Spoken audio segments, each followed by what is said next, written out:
都说八爪鱼爆头，但这只八爪鱼却无头可爆。那么它究竟是什么鬼？究竟是不是八爪鱼？能不能吃？看完本期视频，解答你们的疑惑。这个生物说起来非常的神秘，因水中的形态酷似动画片里的小飞象，大家都称之为小飞象章鱼。其实小飞象章鱼的种类还有很多，比如长得更形象的燕灰烧，俗称烙饼章鱼的加州面烧。我们这只是扁面烧，属头足纲八腕目面烧科。它为什么现在的样子像一坨子那啥似的？因为它的身体结构是凝胶质的，死了以后就摊成了一坨子，支棱不起来。但是活着的时候就不一样了，你看两个耳朵一支棱，三乎的，非常的卡哇伊。有人会问，它和八爪鱼到底有啥区别？区别还是很大的。作为美食解剖UP主，我怎么能放过这来之不易的食材？来，大家跟我一起来解剖，看看它都有哪些特征，都哪里能吃，哪里不能吃。先看背面，也就是胴体部分。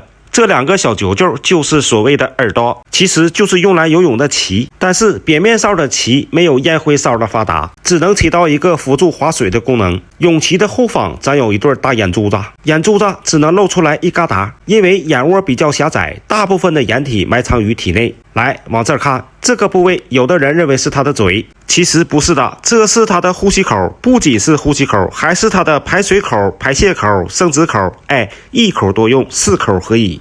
这个口也称之为漏斗口，漏斗口的周围就是外套腔，开口于体外，水就是从这儿进入到体内。有人会问，为什么少了一个喷墨口的功能？因为深海一片漆黑，喷不喷墨都一个样，所以它是没有墨囊的。那么如何防御呢？它的皮肤上布满了发光器官，当有大型掠食者要逮它的时候，它就会发出生物光，用来迷惑敌人，伺机逃跑。在捕食的时候也会发出光源，吸引一些银腹鱼、铠甲虾等作为食物，所以它身上发的光可以说是一光二用。那么它的嘴在哪呢？来，往这儿看，翻过来腹面，在8条腿的中心，这才是它真正的嘴，里面长有一对角质颚，角质颚的运动靠的就是口球，口球口感根揪是可以吃的，口球连接的管子就是食管。好了，我们再看一下它的腕足，也是很有特点，一共有8条腕足，和八爪鱼有着明显的区别。仔细看，它的腕间膜非常的发达，运动主要靠的就是腕间膜的收缩，张开时就像一只海燕在高傲的翱翔。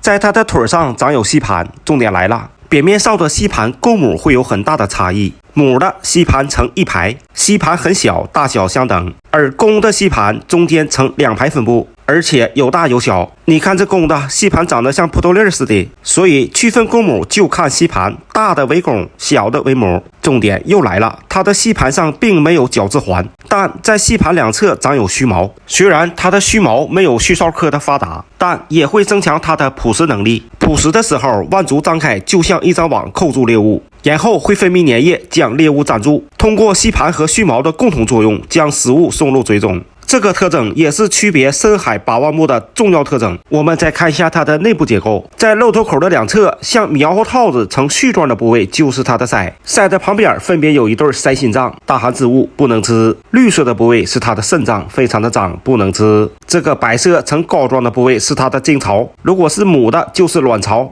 大米发现大米了。看卵巢里成熟的大米像一个维系胶囊，估计味道能不错。未成熟的卵子颜色发白，卵巢的末端这根管子就是排卵口。